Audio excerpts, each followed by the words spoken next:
तिची तपश्चर्या भाग 9. शकुंतलाताई उमाला खरेदीसाठी बोलावणार आहेत. पाहूया पुढे काय घडते ते. दुसऱ्या दिवशी संध्याकाळी शकुंतलाताईंचा उमाला फोन आला. उमा, तुला उद्या जमेल ना खरेदीला यायला? हो आई, मी येईन उद्या. किती वाजता जायचंय आपल्याला? तू 11 वाजता तयार राहा. मी गाडी घेऊनच येते तुला घ्यायला. घरी जेवू नकोस, आपण बाहेरच जेवूया. बर.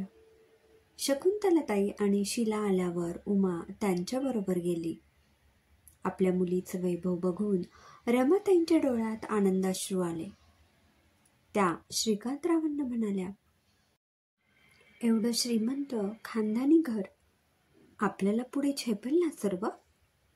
वर्षभर लेकीचे सर्व सण माहेरी साजरे करायचे असतात.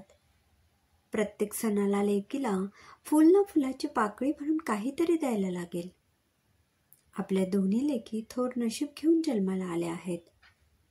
सोहनी कुटुंबाला आपल्याकडून कशाचीच अपेक्षा नाही, हा त्यांच्या मनाचा मोठेपणा आहे.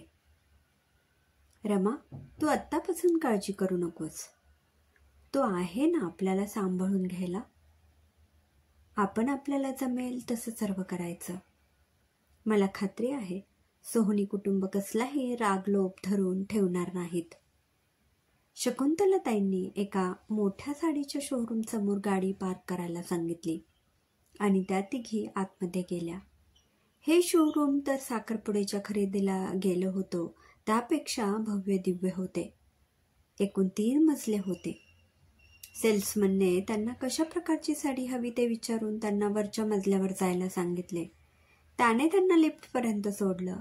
तिकडच्या साड्या बघून तर उमाला खूपच भारी वाटलं. सिनेमामध्ये नायिका जशा साड्या नेसतात त्या प्रकारच्या सगळ्या भारी भारी साड्या तिकडे होत्या. उमा एकदम बावरून गेली. तिला बघून शकुंतलाताई म्हणाल्या, अगं उमा, तू काळजी करू नकोस. आम्ही आहोत ना. तुला साड्या सिलेक्ट करायला आम्ही मदतच करू. तुला आवडतील त्या 10-15 साड्या बाजूला काढ. त्याच्यातल्या आपण 8-10 घेऊया.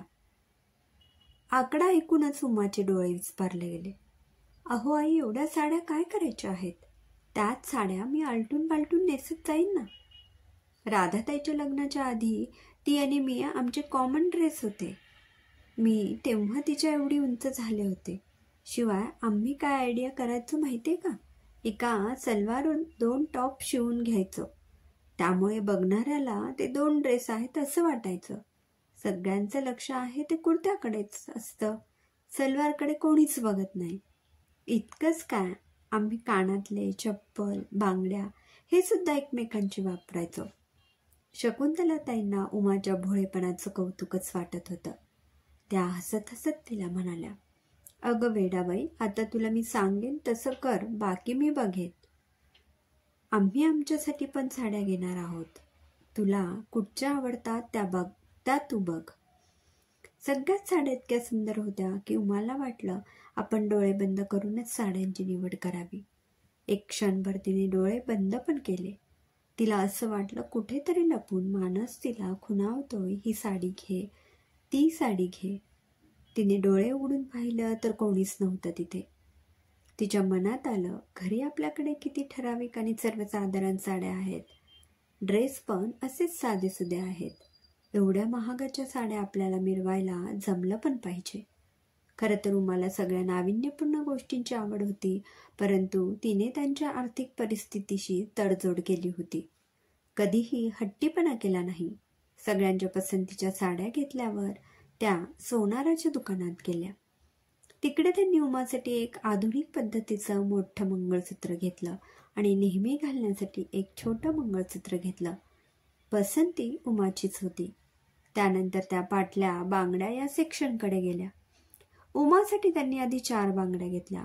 कंगन दाखवायला सांगितले. उमाला कळेच ना आपण काय म्हणावं. ती म्हणाली, आई, मला एवढे दागिने घालायची सवय नाहीये. 4 बांगड्या खूप झाल्या. शकुंतलाताई तिला हसून म्हणाल्या, अगदी वेडाबाई आहेस तू. अगं, तुझ्या जागी एखादी दुसरी मुलगी असती तर जेवढं मिळतंय तेवढं घेत बसली असती. उलट जास्तीत जास्त महागाच्या वस्तू कशा घ्याव्या याचाच तिने विचार केला असता. खरंच तू इतकी साधी सरळ आहेस ना, म्हणूनच मला खूप आवडतेस. कोणते कंगन आवडतात ते बघ, मग आपल्याला तुझ्यासाठी पाटल्या पण घ्यायच्या आहेत. उमाची खरेदी झाल्यावर शकुंतलाताईंनी श्रीकांतरावांसाठी सुद्धा एक सोन्याची चेन घेतली. राधा आणि तिच्या मिस्टरांसाठी अंगठी घेतली.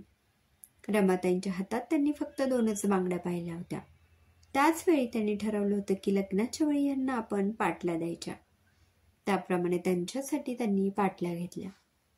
त्यांच्याकडे जशी पैशांची श्रीमंत होती तशी मनाची श्रीमंती पण होती. खरेदी झाल्यावर हॉटेलमध्ये नाश्ता झाल्यावर त्यांनी उमाला घरी सोडायचं ठरवलं. उमा गाडीतून उतरल्यावर त्या तिला म्हणाल्या, आता लग्न खूपच जवळ आलं आहे. पुन्हा एकदा मानसबरोबर कुठेतरी फिरायला जाऊ नये, म्हणजे त्याची तुझ्याशी अजून जास्त ओळख होईल. मी मानसला सांगते तसं. आई, तुम्ही म्हणाल तसं. आणि हो, माझ्या आईने सांगितलं आहे की तुम्ही तुमच्या घरी लोणचं, पापड, कुरडया काहीही करू नका. माझी आई सर्व तुम्हाला देणार आहे. त्यानिमित्ताने माझ्या आईच्या हातच्या पदार्थाची चव तुम्हाला आणि इतर पाहुण्यांना चाखायला मिळेल. आईला कशाला उगाच त्रास? इथे बाजारात सर्व मिळतं. बाजारातलं आणि घरातलं यात फरक आहे ना आई. माझ्या आईला खूप आवड आहे असं सर्वांना द्यायची. तिला पण थोडं समाधान मिळेल ना. चला ना तुम्ही घरात, मी थोडं लिंबाचं सरबत करते पटकन. नको आता, उशीर होईल. आम्ही निघतो आता. घरात शिरताना उमाच्या मनात येत होतं, सर्व खरेदी तर आपल्याला खूपच आवडली आहे. याहीपेक्षा तिला जास्त आवडलं ते शकुंतलाताईंचं निघतानाचं वाक्य. मानसबरोबर पुन्हा एकदा फिरायला जायला मिळणार या कल्पनेनेच ती खुश झाली. तिला मानसच्या जास्तीत जास्त सहवासात राहायचं होतं. त्याला जाणून घ्यायचं होतं. श्रोते हो, मानस आणि उमाची पुन्हा भेट होईल तेव्हा काय घडेल पाहूया पुढील भागात. तोपर्यंत हा भाग कसा वाटला नक्की कळवा. क्रमशः लेखिका सीमा गंगाधरे. पुन्हा भेटूया पुढील भागात. धन्यवाद.